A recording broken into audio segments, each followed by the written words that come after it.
My name is Ethan Parker. I'm 32 years old.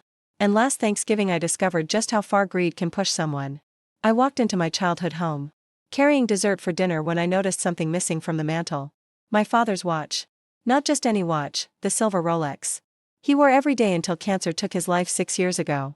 Where's Dad's watch? I asked. My stepmother Karen barely looked up from her wine glass. Oh, that old thing? I sold it. The room went silent. I stared at her, waiting for a joke. There wasn't one. Why would you sell it? I asked. She shrugged. It was collecting dust, and I needed money. My stomach turned. That watch wasn't hers. My father had promised it to me before he died. But nobody spoke up. Not my brother. Not my aunt. Not even Karen's husband. Everyone just sat there pretending what she did was normal. I left before dinner ended. As I walked to my truck, my phone buzzed. An unknown number. Hi, I recently bought a silver Rolex at an estate auction. I think it belonged to your father. My heart stopped. Then I read the next message. I found your name hidden inside the watch. There's also something else you need to see. Suddenly, I remembered something my father told me in the hospital. He pointed to the watch and said, "One day this will be yours. It's valuable because it protects something." At the time, I thought he meant memories. I was wrong. The next day, I would discover a secret hidden inside that watch. A secret my father protected for nearly 20 years. And a secret that would expose every lie Karen had built her life on. The next morning, I met the buyer at a small coffee shop outside town. His name was Daniel. He placed my father's Rolex on the table between us. For a moment, I couldn't speak. It felt like seeing a piece of my dad again. I found something unusual, Daniel said. He carefully opened the back of the watch. Hidden inside was a tiny folded piece of paper. My hand shook as I unfolded it. The note was written in my father's handwriting. Ethan, if you're reading this, it means the watch has finally found its way back to you. I felt my chest tighten. Beneath the note was a key and a bank deposit box number. My father continued.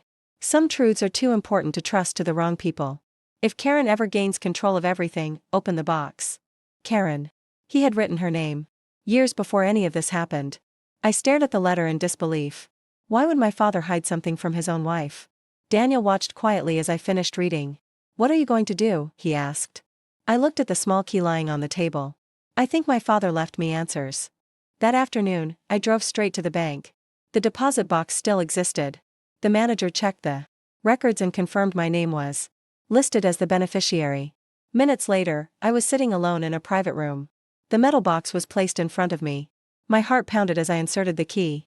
Inside were several documents, old photographs, and a sealed envelope marked for Ethan only. I opened it carefully. The first page made my blood run cold.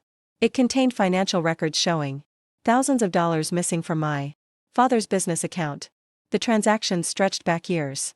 And every withdrawal led to one name. Karen Parker. Suddenly, I understood. The watch wasn't protecting money. It was protecting the truth. And I had only just uncovered the first piece of it. I sat frozen in the bank's private room, staring at the documents spread across the table. For years, Karen had claimed she sacrificed everything for my father while he was sick. But the records told a different story. Thousands of dollars had disappeared from his business account long before his diagnosis. And every trail led back to her. I forced myself to keep reading. Beneath the financial records was a stack of old photographs. Most looked ordinary at first. Family gatherings, business events, holiday dinners. Then one picture caught my attention. My father wasn't in it. Karen was. Standing beside a man I had never seen before. The date on the back made my stomach drop. The photo had been taken nearly a year before my father's death. I flipped through the rest. The same man appeared again and again. At restaurants. At hotels. At places far outside our hometown. They weren't casual friends. The look on their faces made that obvious. At the bottom of the box was another envelope. Inside were printed emails. Hundreds of them. My father's handwriting covered the first page. Ethan, if you're reading this, then I was right to keep copies. My heart pounded. The emails revealed a secret relationship between Karen and the mystery man. Worse, several messages discussed money. Large amounts of money. Money that matched the missing funds from Dad's business. Suddenly everything started making sense. The withdrawals. The hidden documents. The warning inside the watch. My father had known. He knew Karen was taking money. He knew she was lying. And he had spent years quietly gathering proof. Then I found the final page. A handwritten note. If anything happens to me, don't let the truth die with me. I stared at those words for a long time. Karen hadn't just betrayed my father. She had been stealing from him while pretending to be the devoted wife. And now I held enough evidence to expose it. But I had no idea that someone else was already looking for those same documents. And they were willing to do almost anything to get them. I left the bank with the documents locked inside a briefcase. My mind was racing. For 6 years, Karen had played the grieving widow. Meanwhile, she had been hiding secrets that could destroy everything people believed about her. But things became even stranger that night. When I arrived at my apartment, my front door was slightly open. I knew immediately something was wrong.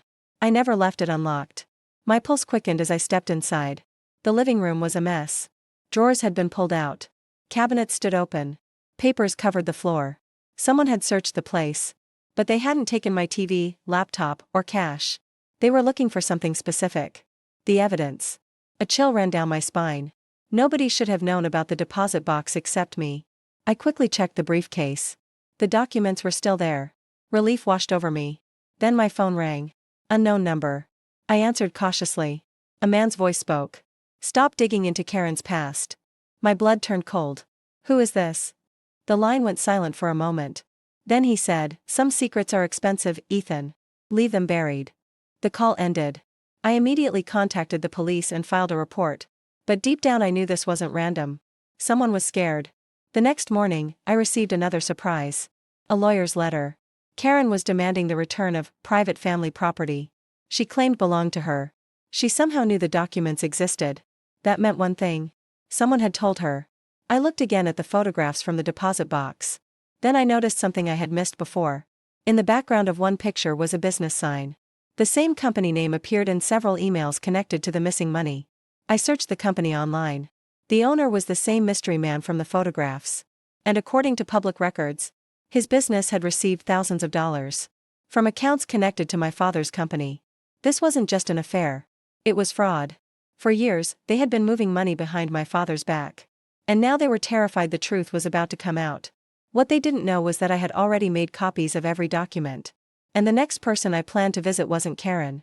It was the FBI agent whose name appeared on one of the files hidden in the box. 2 days later, I met with the federal investigator whose name appeared in my father's files. I handed over copies of the documents, emails, financial records, and photographs.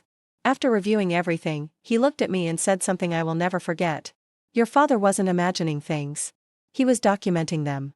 For years, Karen and her secret partner had been transferring money through fake business invoices and hidden accounts. My father discovered it but chose to gather evidence quietly instead of starting a public war while fighting cancer. The investigation moved quickly. Within weeks, Karen and her partner were called in for questioning. But the moment that stayed with me happened at a family gathering a month later. For years, Karen had controlled every story. That night, she couldn't. The investigators' findings had already reached several family members. Questions were being asked. The lies were falling apart. When Karen arrived, the room felt different. Nobody rushed to greet her. Nobody defended her. For the first time, people wanted answers. She looked at me and said, "Are you happy now?" I thought about my father. I thought about the years of manipulation. I thought about the watch she sold without a second thought. Then I answered honestly, "No. I wish none of this had ever happened." The room went silent. But I'm glad the truth finally came out. Karen's face hardened. She tried blaming everyone else. She blamed my father. She blamed her former partner. She even blamed me. But nobody was listening anymore. The evidence spoke louder than excuses. A few months later, lawsuits followed. Assets were frozen. Karen's partner lost his business. And the money taken from my father's company was traced and recovered through legal action. The greatest surprise came when I received the Rolex back from Daniel. I thanked him and offered to pay for it. He smiled and refused. "It belongs with your family," he said. That night, I sat alone holding the watch. For years, I thought my father left me an inheritance. I was wrong. He left me something far more valuable. The truth. The watch had never protected money. It protected proof.